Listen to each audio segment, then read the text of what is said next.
मेरा नाम रिया है। रात को मुझे नींद नहीं आ रही थी तो सोचा कि किचन में जाकर अपने लिए चाय बना लेती हूँ। वैसे भी मुझे चाय बहुत पसंद थी। अभी मैं किचन में खड़ी हुई चाय बना ही रही थी जब अचानक मुझे कुछ टूटने की आवाज़ आई। मैं फौरन बाहर निकली तो देखा मेरी नंद कायरा परेशानी से कुछ ढूंढ रही थी। उसका चेहरा अजीब परेशानी से भरा हुआ था। मैं उसके करीब गई और कहा कि क्या हुआ कायरा, क्या ढूंढ रही हो? उसने उदास होकर कहा कि भाभी, मेरी सोने की अंगूठी जो मम्मी ने मुझे दी थी वो मैंने अभी अलमारी में रखी थी, लेकिन अब वो वहां से गायब है। उसने कांपते हुए शब्दों में कहा। मैंने उसे तसल्ली दी और कहा कि परेशान मत हो सकता है कि कहीं गिर गई हो, मिल जाएगी। चलो मैं भी तुम्हारे साथ मिलकर तलाश करती हूँ। तुम दोनों ने मिलकर पूरा कमरा छान लिया था, अलमारी, बेड, यहाँ तक कि बेड के नीचे की जगह, टेबल, सोफे के नीचे, हर तरफ तलाश कर लिया था, लेकिन अंगूठी कहीं नहीं मिली। दिल को एक बार फिर से वही बेचैनी होने लगी थी। ऐसा पहली बार नहीं हो रहा था। ऐसा पहले भी कई बार हो चुका था कि हमारे घर में चोरी हुई हो। पिछले 4 महीनों में 5वीं बार ये हो रहा था। हर बार मेरी नंद का रिश्ता पक्का होने के करीब पहुंचता और उसके फौरन बाद ही घर में कोई न कोई चोरी हो जाती थी। हर बार मेरे पति अभिजीत फौरन ही इल्जाम लड़के वालों के सर पर लगा दिया करते थे और कहते थे कि ये रिश्ता ठीक नहीं है। उन लोगों के आने के बाद ही हमारे घर में सामान गायब हो गया। पहली बार सोने की चेन, दूसरी बार मेरी सास के कान की बालियां और अब कायरा की अंगूठी, और हर बार इत्तेफाक से रिश्ता टूट जाता था। ये सब कुछ देख देख कर मैं एक अजीब सी उलझन का शिकार हो चुकी थी। आखिर ये सब कुछ तभी क्यों होता था जब मेरी नंद का रिश्ता आया करता था। हर बार चोरी तभी हुआ करती थी और उसके बाद मेरी नंद कायरा का रोना। हर बार अभिजीत का लड़के वालों पर चोरी का इल्जाम लगाना। ये लोग मनहूस हैं, हमारे लिए शुभ नहीं है। अगले दिन मेरे पति ने फिर से वही बात दोहराई, ये लोग हमारे लिए ठीक नहीं है। उनके आते ही हमारे घर में सामान गायब हुआ, रिश्ता खत्म हो गया और कायरा खामोश खड़ी हुई थी। उसकी आंखों में मैंने एक अजीब सी चमक देखी थी, जैसे वो बेफिक्र हो। मैंने उस दिन पहली बार गौर से उसका चेहरा देखा तो मुझे वो कहीं से भी उदास नजर नहीं आ रही थी और ना ही बेचैन। उसके चेहरे पर छुपी हुई मुस्कान शायद सिर्फ मैं ही देख सकती थी। रात को जब घर के सारे सदस्य सो चुके थे तो मैं काफी देर तक जागती रही। मुझे नींद नहीं आ रही थी क्योंकि मेरे दिमाग में बहुत सारे सवाल घूम रहे थे। क्या ये सब सच में इत्तेफाक था या फिर जानबूझकर की गई कोई साजिश थी, या कायरा खुद ही ये सब कुछ कर रही है, या फिर कोई और है ये सब करने वाला। मैं कुछ भी नहीं जानती थी, लेकिन मेरा दिल कह रहा था कि कुछ न कुछ तो गड़बड़ जरूर है। कुछ ऐसा है जो बहुत गलत हो रहा है और मैं उसे समझने, जानने और सबके सामने लाने का फैसला कर चुकी थी। सच क्या है ये मैं सबको बताना चाहती थी। कई दिनों से हमारे घर का माहौल खुशी भरा था क्योंकि कायरा का नया रिश्ता आया था, ऋतिक नाम के एक पढ़े लिखे नौजवान, हैंडसम और अमीर लड़के का। बल्कि उसकी पूरी फैमिली ही पढ़ी लिखी थी और सभी लोग लगभग जॉब करते थे। उसके पेरेंट्स ने पहली ही मुलाकात में कायरा को पसंद कर लिया था। मेरी सास की आंखों में चमक आ गई थी, वो बहुत खुश थी। इधर मेरे पति अभिजीत को भी सुकून से देखकर मुझे भी उम्मीद होने लगी थी कि शायद इस बार सब कुछ ठीक हो जाएगा। कायरा भी पहली बार थोड़ी सीरियस लग रही थी। किचन के कामों में हाथ बटाना, सबके साथ अच्छे से पेश आना, सबसे अच्छे से खुशी खुशी बात करना, घर के सारे काम फटाफट करना और लड़के वालों के सामने खुद को सुलझा हुआ जाहिर करना, ये सब कुछ नएपन का एहसास दिला रहा था। शाम को लड़के वालों के साथ सगाई की बातचीत होनी थी। मेरी सास ने खुशी खुशी कहा था कि अगले हफ्ते ही कायरा और ऋतिक की सगाई हो जाएगी। लड़का बहुत अच्छा है, हमारी बेटी वहाँ पर खुश रहेगी। पता नहीं क्यों मेरे दिल में एक अजीब सी बेचैनी थी। न जाने क्यों हर बार की तरह इस बार भी एक अनजानी सी बेचैनी मुझे परेशान कर रही थी, जैसे कोई पुराना सा जख्म दोबारा से हरा होने वाला हो। 4 दिन बाद जब मैं दोपहर में किचन में काम कर रही थी तब मेरे पास कायरा दौड़ती हुई आई और कहने लगी कि भाभी, अभिजीत भैया की घड़ी जो पापा ने उन्हें गिफ्ट की थी वो ड्रॉर से गायब है। मैं जो चूल्हे पर दाल पका रही थी और कलछी से उसे चला रही थी, हाथ चलाते चलाते फौरन ही ये बात सुनकर मेरा हाथ थम गया। क्या वो घड़ी? हाँ भाभी, अभी अभी मैं कमरे में सफाई कर रही थी तो मेरी नजर ड्रॉर पर पड़ी। ड्रॉर खुली पड़ी थी। मैं तेजी से अपने कमरे में गई। रात तक तो सब कुछ बिल्कुल ठीक था। ड्रॉर सच में खुली हुई थी और घड़ी भी वहां पर नहीं थी। मैंने अपनी सास को भी बुलाया, वो भी ये देखकर घबरा गई। मेरे पति जब ऑफिस से वापस आए तो ये सब देखकर हैरान रह गए और उन्होंने तो घर में एक अजीब सा हंगामा मचा दिया था। कहने लगे कि फिर से हो गई चोरी। अच्छा, कायरा का रिश्ता आया नहीं कि घर में चोरी शुरू हो गई है। मुझे तो पहले ही शक था, ये लोग भी वही निकले जैसा मैं सोच रहा था। मैंने हिम्मत करके अपने पति के सामने कुछ कहना चाहा। अभिजीत, हो सकता है कि ये किसी और ने किया हो। हमें पहले जांच पड़ताल कर लेनी चाहिए और बिना जांच पड़ताल किए हम किसी पर इल्जाम नहीं लगा सकते। उन्होंने गुस्से से चिल्लाते हुए कहा कि रिया, आखिर तुम क्या कहना चाह रही हो कि मेरी बहन झूठ बोल रही है? मेरे पति की आवाज में बहुत गुस्सा और नाराजगी थी। मैंने कहा कि नहीं, मैं सिर्फ ये कह रही हूँ कि। इतने में ही उन्होंने हाथ का इशारा करके मुझे खामोश रहने के लिए कहा और कहा कि बस, मैं कोई सफाई नहीं चाहता। मैं ऋतिक के घर वालों को फोन करके सगाई से इनकार कर रहा हूँ। इतने ही देर में मेरे पति ने अपनी जेब से मोबाइल निकाला और उन लोगों से दो टूक अंदाज में गुस्से भरे शब्दों में बात की कि मैं आप लोगों को बता देता हूँ कि हम ये रिश्ता नहीं करना चाहते। मेरे दिल में एक बार फिर वही उदासी छा गई थी, जैसे कुछ सच्चाई मेरे सामने हो, लेकिन मैं उसे देख ही नहीं पा रही हूँ। मेरी नंद खामोश खड़ी हुई थी, लेकिन उसकी नजरों में कोई उदासी नहीं थी।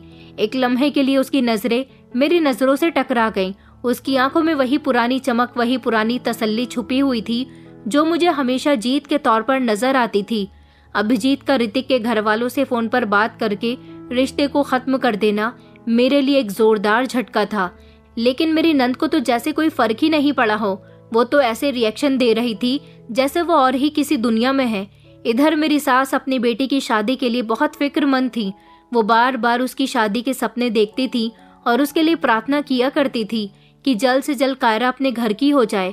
वो अभी भी प्रार्थना करने के साथ साथ घर के आंगन को घूर रही थी, क्योंकि उन्हें हर बार रिश्ता खत्म होने पर बेहद अफसोस होता था। कायरा बिल्कुल बेफिक्र थी। वो अपने कमरे में बैठी शीशे के सामने मेकअप कर रही थी और अपने बाल बना रही थी, साथ ही हल्के हल्के गाना भी गुनगुना रही थी। क्या ये वही लड़की है जिसका रिश्ता अभी अभी टूटा था? ऐसी लड़कियों को तो संभलने में भी कई दिन लग जाते हैं, लेकिन मेरी नंद पर तो किसी तरह का कभी कोई असर नहीं था। मैंने चौंक कर कायरा से कहा, कायरा, तुम ठीक हो? वो मेरे सवाल पर चौंकी नहीं, बल्कि ना ही उसने किसी बात का अफसोस जाहिर किया। बस मुस्कुराकर कहने लगी कि जी भाभी, मैं ठीक हूँ। वैसे भी जो होता है अच्छे के लिए ही होता है। ये रिश्ता मेरी किस्मत में नहीं था तो क्या कर सकते हैं। ये जवाब सिंपल जरूर तो था, लेकिन पता नहीं क्यों मेरे दिल में शक पैदा कर गया था। वो चोरी, अब ये घड़ी और रिश्ते का खत्म हो जाना, ये सब कुछ बहुत गैर मामूली और अजीब था। इसीलिए मैंने फैसला किया कि हाथ पर हाथ रखकर बैठने से कुछ नहीं होगा, और न सिर्फ देखकर बर्दाश्त करने से। मैंने घर का हर कमरा, घर की हर अलमारी, ड्रॉर, सब कुछ तलाश करना शुरू किया कि ताकि मुझे कोई सुराग मिल सके। यहाँ तक कि मैंने कायरा के भी पूरे कमरे की तलाशी ले ली थी। वहाँ उसकी गैर मौजूदगी में एक एक चीज मैंने छान मारी थी, यहाँ तक कि उसके हैंडबैग भी, लेकिन सब कुछ साफ पड़ा हुआ था। कहीं मुझे ऐसा कुछ नहीं मिला था जो सबूत के जैसा हो। कभी कभी मैं सोचती थी कि शायद ये सब मेरा वहम है, शायद मेरी सोच ही मेरी आंखों को शक का चश्मा पहना चुकी है। लेकिन फिर जब मैं अपनी नंद को गुनगुनाते हुए, मुस्कुराते हुए और खुश होते हुए देखती थी तो मेरा दिल कहता था कि नहीं, ये कोई मामूली रिएक्शन नहीं है, कुछ तो जरूर है। अभिजीत से बात करने की हिम्मत फिर से जुटाकर मैंने उस रात उनसे कहा कि अभिजीत, अगर मैं आपसे कुछ कहूँ तो आप बुरा तो नहीं मानोगे? पहले तो वो मुझे ध्यान से देखने लगे, फिर कहने लगे कि रिया, सीधे सीधे बात करो, क्या बात है? मैंने कहा, आपको नहीं लगता कि ये सारी चोरियां और हर रिश्ता टूटने का समय सब कुछ बहुत अजीब है? वो रुके और मेरी आंखों में आंखें डालकर कहने लगे, तुम फिर से मेरी बहन पर शक कर रही हो, आखिर तुम्हें हो क्या गया है? मैंने कहा कि नहीं नहीं, मैं कायरा पर शक नहीं कर रही हूँ। मैं तो बस इतना कह रही हूँ कि हमें जांच पड़ताल करनी चाहिए, शायद कोई और हो। मेरे पति ने कहा, कोई और तो घर के बाहर का ही हो सकता है। हमारे घर में ऐसा करने की हिम्मत सिर्फ बाहर वालों की ही हो सकती है। अपने पर शक करना तुम्हें गलत नहीं लगता? मैं खामोश हो गई थी, पर मेरे दिल में एक बोझ सा था। वो इंसान जिससे मुझे सहारा चाहिए था, वही मुझे समझने से इनकार कर रहा था। उस रात में काफी देर तक जागती रही। मुझे बार बार कायरा के हंसने की आवाज आ रही थी।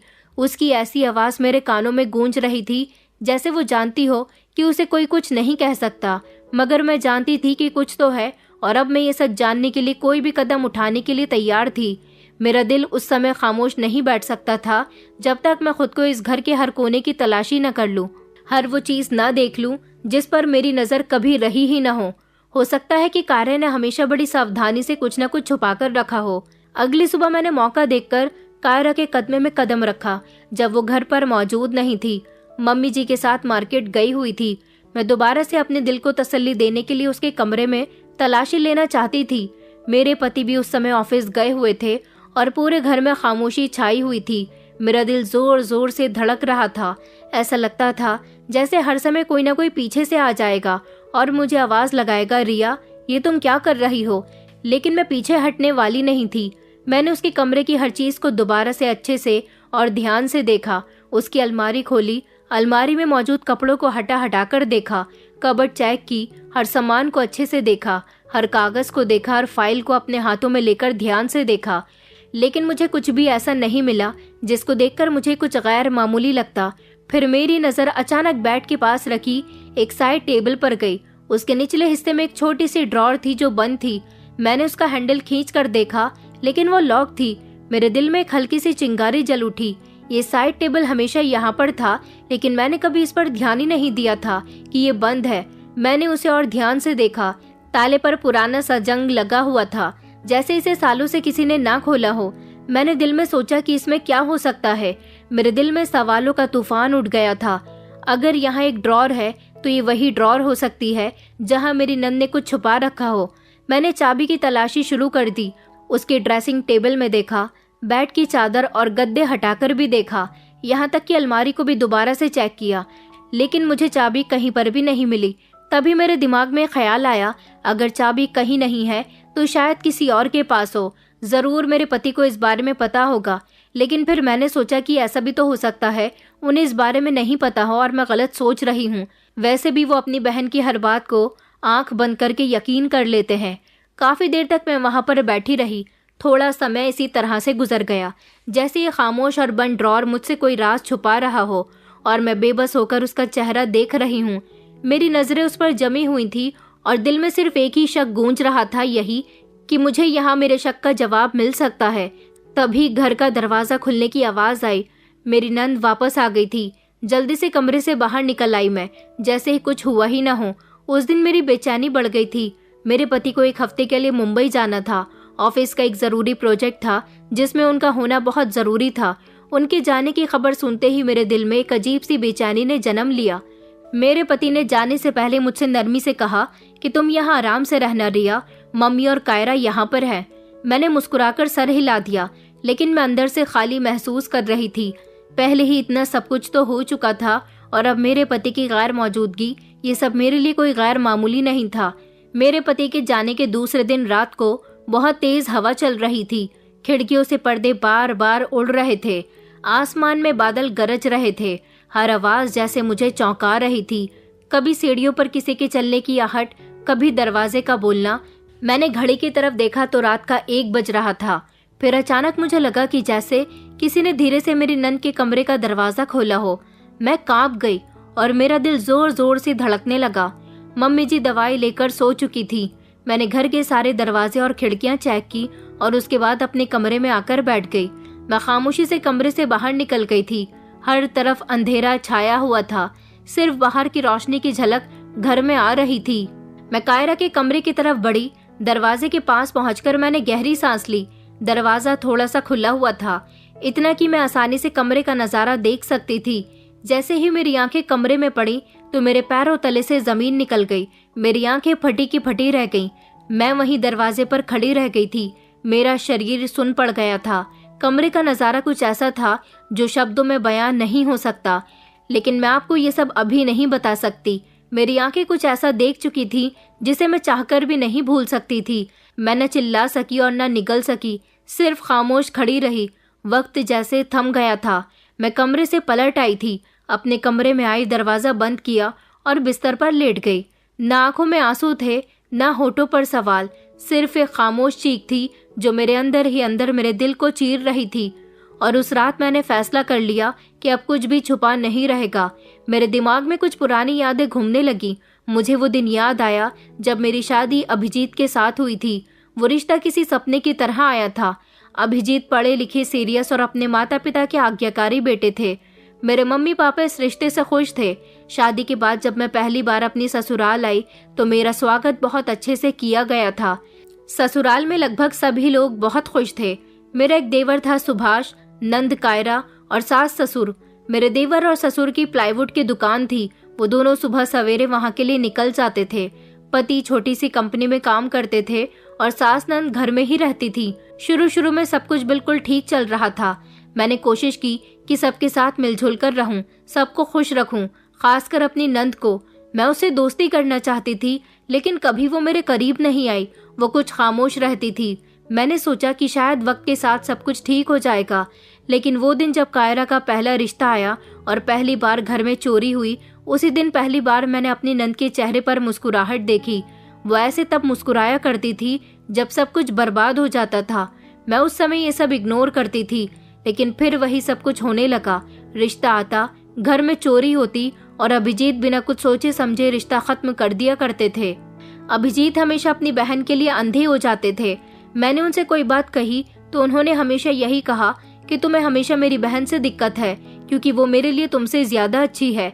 मैं उनकी बात पर खामोश हो जाती थी, क्योंकि मैं ये नहीं चाहती थी कि एक बहन और भाई के बीच मेरी वजह से दरार आ जाए। अब बस मैं जाग चुकी थी कि बीते हुए समय की कहानी सिर्फ यादें नहीं थी, ये उन राजों की बुनियाद थी जो आज मेरा दिल जला रहे थे। वो नजर जो मैंने देखा, वो सच जो मेरी आत्मा में धस चुका था, वो राज जो अब और मेरे दिल में नहीं छुप सकता था। मुझे लग रहा था कि अगर अब मैंने जुबान नहीं खोली तो मैं खुद को खो बैठूंगी।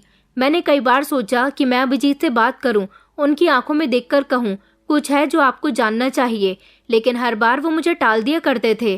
कभी मोबाइल में बिजी होना, कभी किसी से फोन पर बात करने में बिजी हो जाना, कभी कहते थे कि रिया मेरा दिमाग खराब मत करो, मैं बहुत थका हुआ हूँ। एक रात मैंने हिम्मत करके उनसे बात की और कहा कि अभिजीत, मुझे आपसे कुछ इम्पोर्टेंट बात करनी है। वो लैपटॉप बंद करके मेरी तरफ देखने लगे, लेकिन उनकी आंखों में वो ध्यान नहीं था जो मैं चाहती थी। उन्होंने गुस्से से कहा, कहो क्या कहना है। मैंने कहा, अभिजीत, मैंने कायरा के कमरे में किसी को देखा था। मेरी बात सुनकर उनके माथे पर बल पड़ गए और वो कहने लगे कि फिर वही बातें। रिया, तुम मेरी बहन के बारे में ऐसा क्यों सोचती हो? ये सब तुम्हारा वहम है। मैंने कहा, मेरा वहम नहीं है, मैंने खुद अपनी आंखों से उसके कमरे में किसी लड़के को देखा था। बस करो रिया, वो तेज आवाज में कहने लगे। मेरी बहन पर ये इल्जाम लगाना बंद कर दो। मेरा दिल जैसे किसी ने अपनी मुट्ठी में बंद कर लिया हो। मैंने कहा कि मैं झूठ नहीं बोल रही हूँ। मेरी आंखों में आंसू आ गए थे। मेरे पति ने कहा कि मुझे तुम्हारी बातों पर यकीन नहीं होता, तुम्हें किसी डॉक्टर को दिखाने की जरूरत है। वो इंसान जिसे मैं अपना सबसे बड़ा सहारा समझती थी, वही मेरी सच्चाई को झुठला रहा था। अगले दिन कायरा ने कुछ इस स्टाइल से सबके सामने बात छेड़ी जैसे वो खुद बहुत ज्यादा मासूम हो। मम्मी, मुझे लगता है कि भाभी मुझसे खुश नहीं है। जब से मेरा रिश्ता टूटा है वो अजीब सी बातें कर रही हैं, मेरी तरफ देखती भी नहीं है। मेरी तो कहीं भी कोई गलती नहीं है। इतना कहकर वो रोने लगी। उसके आंसू झूठे थे और सब उसकी बातों पर यकीन कर रहे थे। मेरी सास ने मेरे कंधे पर हाथ रखा और कहने लगी कि देखो बहू, कायरा अभी गहरी सदमे में है, तुम उसका ख्याल रखा करो। अपनी सास की बात सुनकर मैं खामोश हो गई थी। सच इसी तरह से दबकर रह गया था और झूठ एक बार फिर से मेरे सामने आ गया था। लेकिन मैंने कसम खा ली थी कि मैं अब खामोश नहीं रहूंगी। मैंने फैसला कर लिया था कि अब मैं सिर्फ सोचूंगी नहीं बल्कि पर्दाफाश करके रहूंगी। जिस घर में मैं रहती हूँ वहाँ की दीवारें बहुत कुछ जानती हैं, लेकिन कुछ भी कोई बोलता नहीं। घर के नौकर बहुत कुछ जानते होते हैं, इसलिए मैंने सोचा कि अगर कोई है जो मेरे साथ सच्चाई का पता लगा सकता है तो वो शायद हमारे घर की पुरानी नौकरानी रेवती मासी हो सकती हैं, जो कि हमारे घर में पिछले 8 साल से काम कर रही थी। एक दिन मैंने अपनी सास और नंद की गैर मौजूदगी में उनसे बात की। मासी, आपने कभी महसूस किया है कि कायरा कुछ छुपा रही है या फिर उसके कमरे में कोई आया है?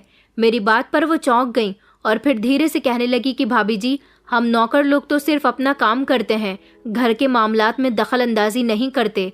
मैंने कहा, मैं आपको ये सब करने के लिए नहीं कह रही हूँ, मैं सिर्फ जानना चाहती हूँ कि क्या आपने कभी कुछ गलत देखा? वो कुछ समय खामोश रही और फिर कहने लगी, कभी कभी मुझे लगा था कि जैसे किसी के कदमों की आवाज आ रही है और कभी कमरे की खिड़की खुली हुई मिलती थी, हालांकि मैं खिड़की बंद कर दिया करती हूँ। मैंने कहा कि किस समय की बात है ये? उन्होंने बताया कि हमेशा रात को 1 या 2 बजे के करीब की बात है। मैंने कहा कि आपने अपनी आंखों से किसी को देखा? उन्होंने कहा कि नहीं भाभी जी, मैंने सिर्फ आवाजें सुनी थी। ये सब मेरे लिए काफी नहीं था, लेकिन मेरे शक को ताकत मिल गई थी। अगले दिन मैंने अपने पति से बात की कि हमारा पुराना गार्ड सारा दिन हमारे घर में पहरा दिया करता था। मैं उनके पास गई। राजू भैया, क्या आपने कभी कायरा के कमरे में किसी को आते जाते देखा है? वो चौंक गए और कहने लगे कि भाभी जी, आप ऐसी बातें क्यों पूछ रही हो? मैंने कहा, मुझे सच जानना है। अगर आप कुछ जानते हो तो मुझे जरूर बताइए। काफी देर तक वो खामोश रहे, फिर कहने लगे कि एक बार रात को मैंने किचन की खिड़की की तरफ किसी को देखा था। कोई आदमी घर के अंदर दाखिल हो रहा था। मुझे लगा कि शायद आपके देवर होंगे, लेकिन जब मैंने अगले दिन अभिजीत भैया से इस बारे में जिक्र किया तो वो मुंबई में थे। मैं सोच में पड़ गई कि सच छुप नहीं रहा है, बल्कि धीरे धीरे मेरे करीब आ रहा है। अब मुझे सिर्फ सबूत की जरूरत थी, और वो सबूत मुझे किसी भी कीमत पर चाहिए था।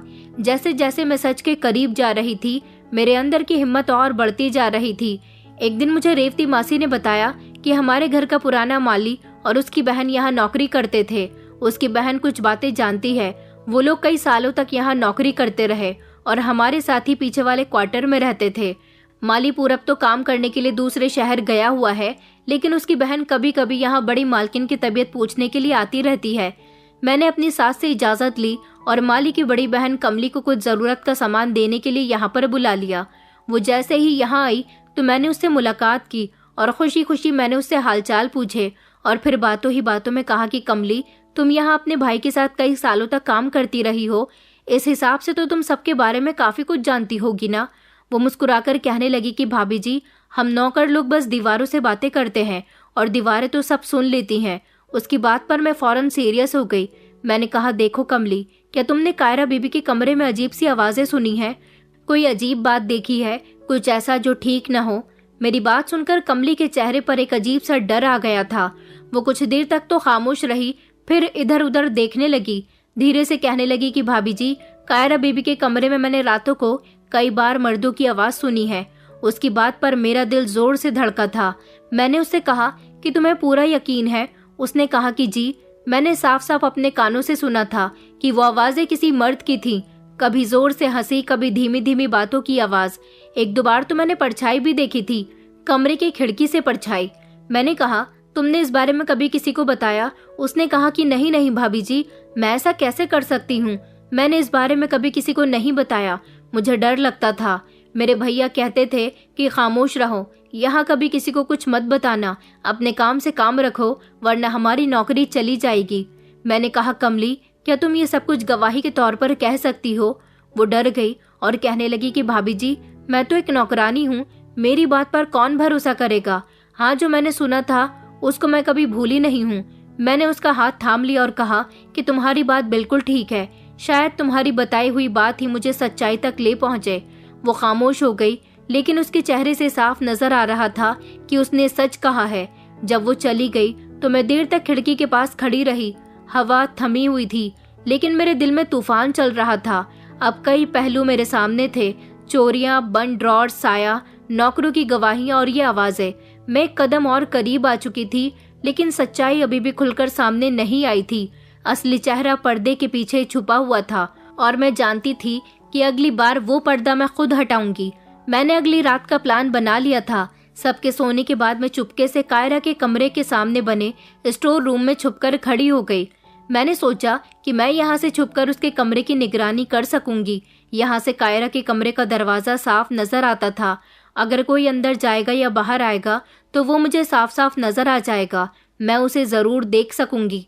रात का 1 बज चुका था। सास ससुर अपने कमरे में सो रहे थे और देवर अपने कमरे में सो रहा था। सिर्फ मैं जाग रही थी। कायरा के कमरे की लाइट बंद थी। मेरे पति तो मुंबई गए हुए थे। मैंने धीरे से दरवाजा खोला और दबे कदमों से स्टोर रूम में जाकर बैठ गई। मेरा दिल जोर जोर से धड़क रहा था, लेकिन मेरा इरादा मजबूत था। काफी समय गुजर गया था, लगभग पूरा 1 घंटा बीत चुका था, लेकिन कोई हरकत ही नहीं हुई। कभी कभी मुझे लगता था कि कायरा के कमरे से कोई आहट आ रही है, कभी कोई परछाई दीवार पर महसूस होती थी, लेकिन फिर सब कुछ खामोश हो जाता था। मेरी आंखें लगातार दरवाजे पर टिकी हुई थी। फिर अचानक दरवाजा थोड़ा सा खुला। मेरा दिल जैसे और ज्यादा जोर से धड़कने लगा था। मेरी नंद बाहर आई। वो धीरे धीरे चल रही थी। उसके हाथ में शायद कुछ था, शायद मोबाइल या फिर कोई चाबी। उसकी चाल भी ठीक नहीं थी। उसे देखकर ऐसा लग रहा था जैसे वो बहुत थकी हुई है या फिर परेशान है।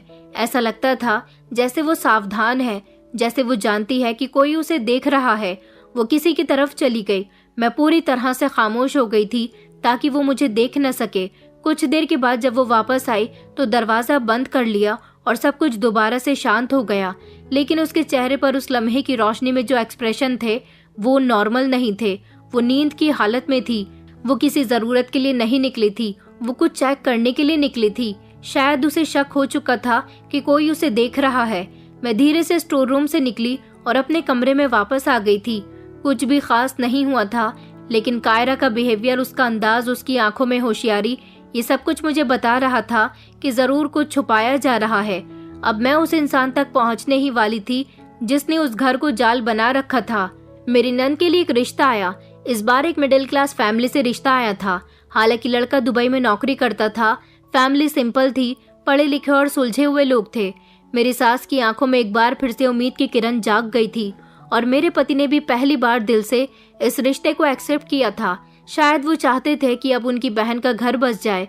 मैं भी दिल से प्रार्थना कर रही थी, शायद ये मौका वो हो जहां मेरी नंद सच में बदल जाए या फिर समय खुद उसे बेनकाब कर दे।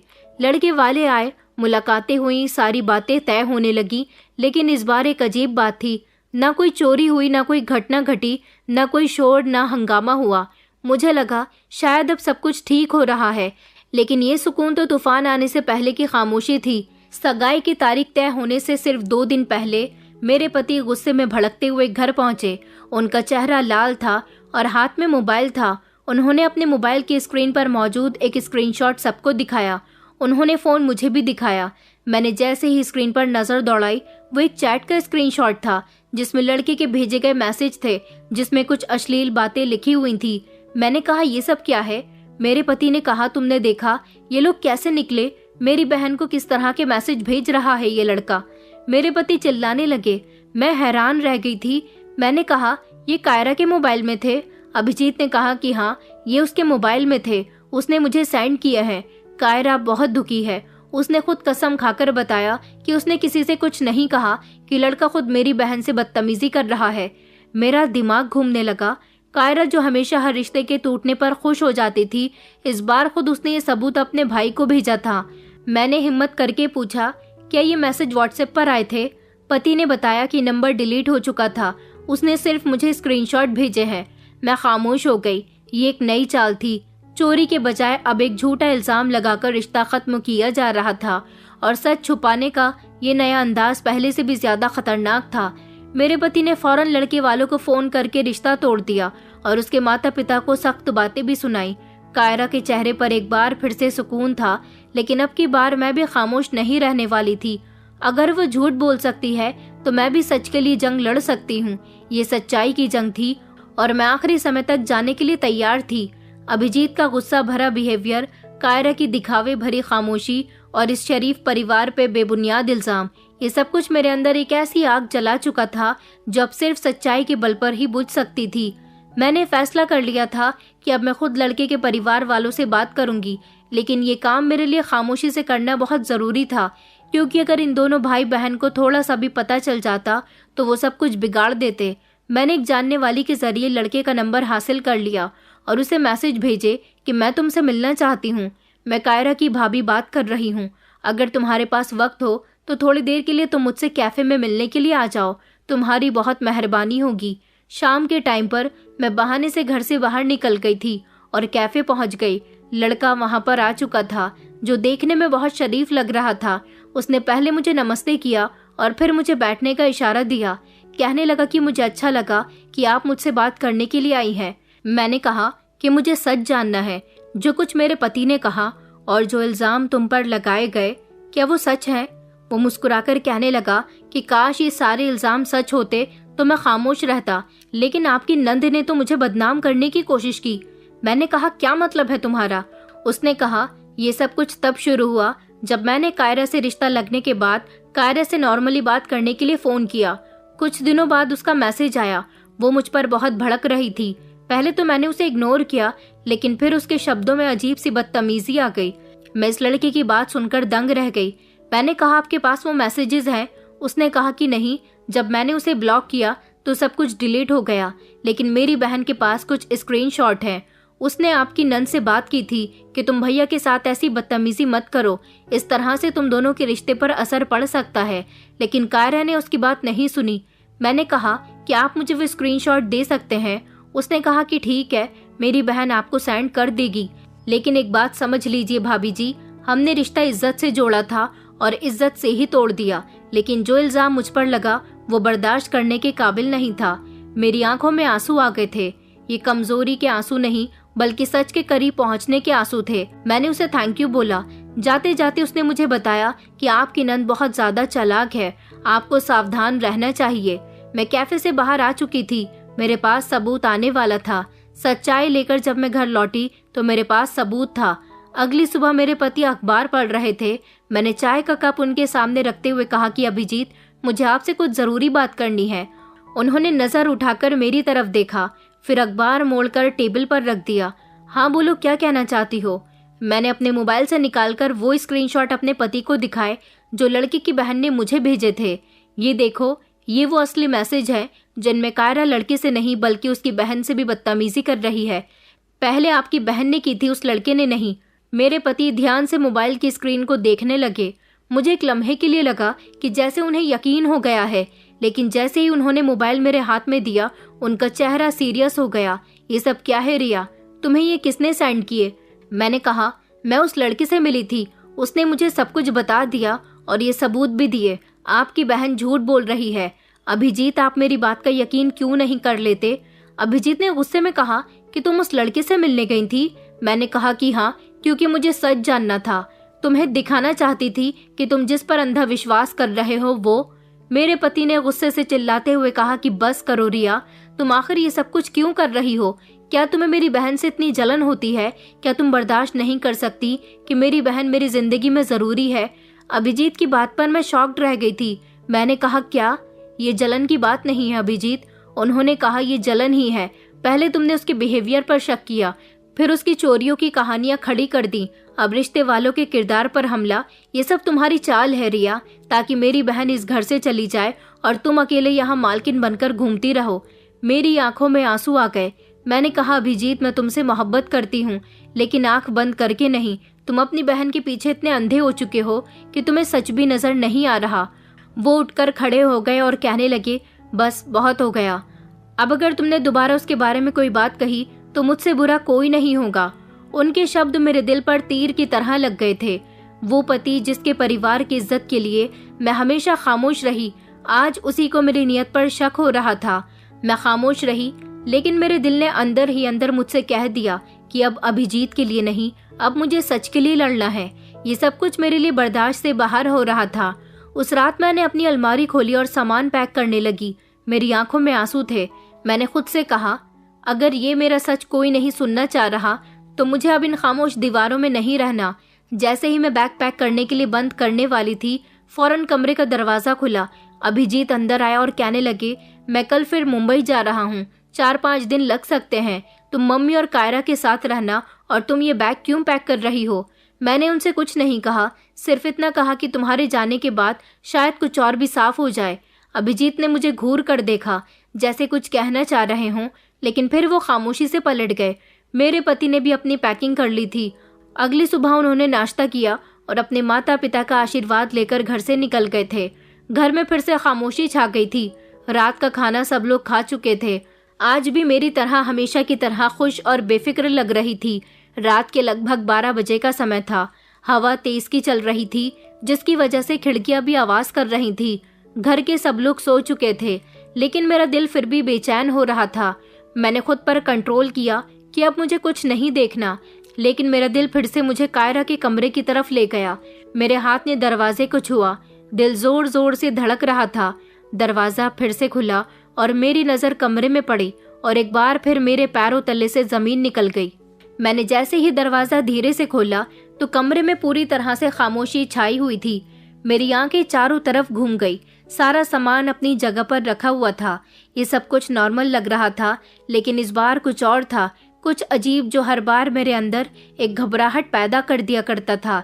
मैंने देखा कि कमरे की खिड़की पूरी तरह से खुली हुई थी और उसके पर्दे तेज हवा से उड़ रहे थे।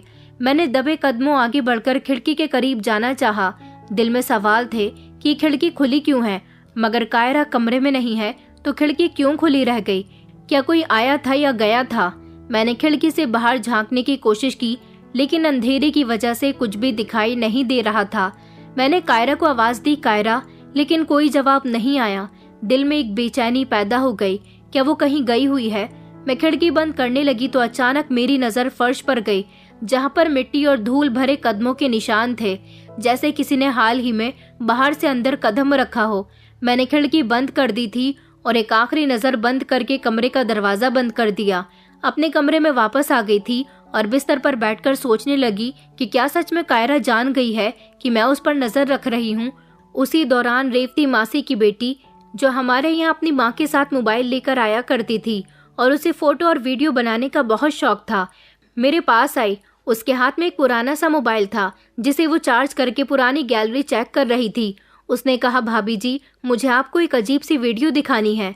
मैंने ये शायद 1 साल पहले बनाई थी। जब मैं खिड़की के पास से गुजर रही थी, मुझे लगा कायरा दीदी किसी से बात कर रही हैं, तो वीडियो बनाई और फिर मैं भूल गई। मैंने हैरानी से मोबाइल लिया और जैसे ही वीडियो चालू की तो मेरे होश उड़ गए। स्क्रीन पर मेरी नंद अपने कमरे में बैठी हुई थी। वो किसी से वीडियो कॉल पर बात कर रही थी, काफी खुशी खुशी में, और आवाज साफ नहीं थी, लेकिन उसका अंदाज साफ बता रहा था कि उसकी बात करने का अंदाज कुछ नॉर्मल नहीं था। एक जगह वो हंसती और बालों को संवार रही थी और कहती कि अभिजीत भैया तो कुछ समझते ही नहीं, ये सब कुछ मेरे हाथ में है। मेरी उंगलियां कांपने लगीं, आंखें धुंधला गईं। एक ये सबूत मेरे हाथ लग गया था।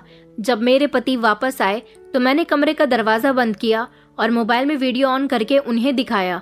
उनसे कहा कि ये वही है जिस पर आप बहुत भरोसा करते हो। मेरे पति ने वीडियो देखी, उनका चेहरा सीरियस हो गया, आंखों में एक अजीब सा गुस्सा था। वीडियो खत्म हुई और मैंने उनकी तरफ देखा और कहा कि क्या अब भी आपको शक है मुझ पर कि मैं झूठ बोल रही हूँ? मेरे पति ने मेरी तरफ देखा और कहने लगे कि रिया, ये वीडियो पुरानी हो गई और इस वीडियो से कुछ साबित नहीं होता। इससे पता चल रहा है कि वो किसी से बात कर रही है। तुम बस अपनी बात को सच साबित करने में लगी हुई हो। मेरी आंखों में आंसू आ गए। मैंने कहा, जो अंधविश्वास आप अपनी बहन पर कर रहे हो वो बिल्कुल भी ठीक नहीं है। मेरे पति खामोश रहे। मैं जान चुकी थी कि मेरे पति पर कोई असर नहीं होने वाला था। उन्हें उनकी आंखों से सब कुछ दिखाना होगा जिससे वो इनकार न कर सके। फिर मुझे एक प्लान आया। हमारे घर के पुराने स्टोर रूम में मेरे पति ने सीसीटीवी कैमरा लगवाने के लिए खरीदा था, लेकिन वो इस्तेमाल नहीं हुआ था। मैंने वो कैमरा ढूंढ निकाला और उसे लगाना भी सीख लिया था। अब दिक्कत ये थी कि उसे कायरा के कमरे में कैसे फिट किया जाए। अगले दिन कायरा ने अपने कमरे की सफाई के लिए रेवती मासी को बुलाया तो मैंने उनको कैमरा दे दिया और बताया कि आपको खामोशी से इसे किसी ऐसी जगह पर फिट करना है जहां से पूरे कमरे की वीडियो अच्छे तरीके से बन सके। रेवती मासी मेरी बात को अच्छी तरह से समझ गई थी। इस तरह कैमरे वाला काम तो पूरा हो गया था, क्योंकि रेवती मासी ने कमरे की एक छोटी खिड़की की तरफ वो कैमरा फिट कर दिया था। उसी शाम मुझे कायरा बहुत खुश नजर आ रही थी। रात के 11 बजे तक सब अपने अपने कमरों में जा चुके थे। मैंने लैपटॉप को अपने सामने रख लिया, जिसे मैंने कैमरे से कनेक्ट कर लिया था। वक्त गुजरता रहा, 12 बज चुके थे। सब कुछ खामोश था, लेकिन फिर जब 1 बजा तो कायरा जल्दी जल्दी शीशे के सामने अपने आप को ठीक कर रही थी। उसके चेहरे पर मेकअप था। वो बार बार दरवाजे की तरफ देख रही थी। फिर उसने खिड़की की तरफ कदम बढ़ाया और धीरे से खोला। मैं सांस रोककर देख रही थी। अब जो भी होता वो सब कुछ कैमरे में कैद होने वाला था। रात के 2 बज चुके थे और मैं अभी भी कैमरे की रिकॉर्डिंग ध्यान से देख रही थी। कायरा ने खिड़की खोली और थोड़ी ही देर के बाद दरवाजा खुला। वो इंसान जो अंदर आया, उसका चेहरा कैमरे की रोशनी में साफ नजर आया। अभिजीत, मेरा पति। मेरी आंखें फटी की फटी रह गईं। अभिजीत रात के इस समय कायरा के कमरे में चुपके से, लेकिन आने वाला नजारा उससे भी ज्यादा चौंका देने वाला था। कायरा ने दरवाजा बंद किया और दोनों ने बेड के नीचे कारपेट को धीरे धीरे हटाना शुरू किया। नीचे एक छोटा सा ढक्कन नजर आया। वो दोनों उसे खोलकर नीचे उतरने लगे। ये क्या हो रहा था?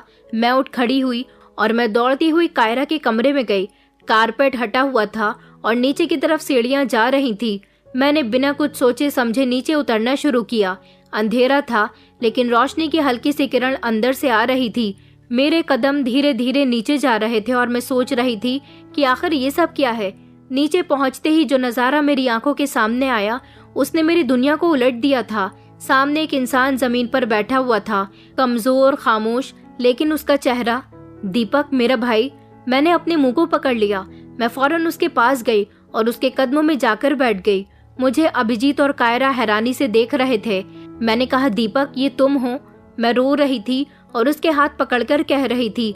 मैंने कहा, दीपक तुम तो मर गए थे, हमने तुम्हारा दाह संस्कार किया था, ये सब क्या है और तुम यहाँ? मेरे भाई की आंखों में आंसू थे। उसने कमजोर आवाज में कहा कि दीदी मैं जिंदा हूँ, मैं मरा नहीं था, बल्कि मेरी मौत का नाटक रचा गया था। वहाँ पर कायरा और अभिजीत भी मौजूद थे, जो खामोश खड़े होकर ये सब कुछ देख रहे थे। मैं उनकी तरफ पलटी और कहा कि तुम लोग जानते थे तो फिर तुमने मुझे क्यों नहीं बताया? अभिजीत आगे बढ़े और कहने लगे कि रिया, मैं तुम्हें सब कुछ बताना चाहता था, लेकिन दीपक की जान को खतरा था। मैंने कहा, किससे? अभिजीत ने बताया कि जिससे तुम्हारे भाई का रिश्ता लगा हुआ था। दीपक को उस लड़की की हकीकत पता चल गई थी कि वो ठीक नहीं है। ये सब जानकर दीपक ने रिश्ता खत्म कर दिया था, लेकिन लड़की के परिवार वालों को ये बात बर्दाश्त नहीं हुई कि उनकी बेटी को रिजेक्ट कर दिया गया है। वो बदमाश लोग थे। उन्होंने बहाने से दीपक को अपने घर बुलाया और उसके साथ मारपीट की और उसे मार मार कर लहूलुहान कर दिया और उसे अधमरी हालत में सड़क पर फेंक दिया था। लोगों को लगा कि उसका एक्सीडेंट हो गया, लेकिन ये सब कुछ उन लोगों का किया धरा था। अभिजीत की बात सुनकर मेरी आंखों से आंसू निकल गए थे। अभिजीत ने आगे बताया कि उन लोगों को लगा था कि दीपक मर गया है, लेकिन दीपक जिंदा था। वो सड़क से उठकर अस्पताल पहुंचा और अस्पताल पहुंचकर उसने मुझे फोन किया और सब कुछ बताया। फिर हमने दीपक की झूठी मौत का नाटक रचा और इस तरह हमने खामोशी से किसी और का दाह संस्कार करवा दिया और असली दीपक को हमने यहाँ छुपा कर रखा। दीपक की नजर झुक गई थी। उसने मुझे बताया कि दीदी, मैं आपकी नंद कायरा से बहुत प्यार करता हूँ, क्योंकि उसने मेरे यहाँ आने के बाद मेरी बहुत देखभाल की। वो भी मुझसे प्यार करने लगी और मैं भी। मैं यहाँ पर जिंदा छुपा हुआ हूँ। अगर वो लोग जान गए कि मैं जिंदा हूँ तो वो दोबारा से मुझे मार डालेंगे। मेरी आंखों में हैरानी, खुशी और गुस्सा था। मैंने कहा, तो इसीलिए कायरा हर रिश्ते को तोड़ देती थी? कायरा आगे बढ़ी और कहने लगी कि जी भाभी, मैं झूठ बोला करती थी क्योंकि मैं आपके भाई से बहुत प्यार करती थी। अगर मेरा रिश्ता तय हो जाता तो मैं दीपक को हासिल नहीं कर सकती थी। भैया ने उन लोगों के खिलाफ मुकदमा दर्ज कर दिया है। जल्द ही दीपक को कोर्ट में पेश कर दिया जाएगा। हम लोग दीपक को यहाँ से खामोशी से कोर्ट में लेकर जाएंगे और जब सारे ही लोग वहाँ दीपक को जिंदा देखेंगे और जब दीपक वहाँ अपना बयान देगा तो उन लोगों को कड़ी से कड़ी सजा मिलेगी। ये सब सुनकर मेरी आंखों में आंसू आ गए थे। मैं फूट फूट कर रो रही थी। मेरे दिल में सुकून आ गया था कि अब सब कुछ साफ हो गया। मेरे पति ने कानूनी कार्यवाही शुरू कर दी थी। दीपक ने अदालत में अपना बयान दिया, सबूत पेश किए गए और कातिलों को गिरफ्तार कर लिया गया। कई दिनों बाद घर में पहली बार रोशनी महसूस हुई थी। कायरा भी बहुत खुश थी। मेरे भाई की सेहत कमजोर थी। मैंने अपने पति और नंद से माफी मांगी। मेरे पति ने कहा कि अब माफी मांगने का टाइम नहीं है, बल्कि अब इन दोनों की शादी का समय आ गया। उसके बाद हमने खुशी खुशी कायरा और दीपक की शादी कर दी। कायरा मेरी ही भाभी बनकर मेरे मायके आ गई थी। ये कहानी झूठ और सच की नहीं, बल्कि कुर्बानी और यकीन पर थी। दोस्तों, उम्मीद करती हूँ आपको हमारी कहानी पसंद आई होगी। कहानी पसंद आई है तो वीडियो को लाइक करें, चैनल पर नए हैं तो चैनल को सब्सक्राइब करें और हाँ, नोटिफिकेशन बेल को जरूर दबाएं ताकि अगली अपडेट सबसे पहले आपको मिले।